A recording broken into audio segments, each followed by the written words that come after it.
रउआ तो हमेशा ओके मरले की दुआ कैले बानी, तो आज अच्छा कैसे सोचा?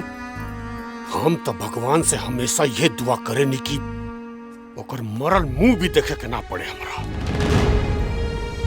कहे कि घर परिवार ई खानदान के नाम पर एगो कलंक रहे, ओकरा चलते कौन कौन दुर्गति ना सहे के पड़ल हमरा।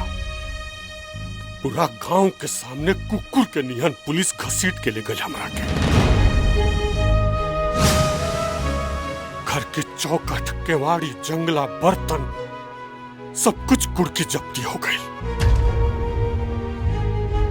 पूरा परिवार के दर दर के भिखारी बना देला सुना लायक।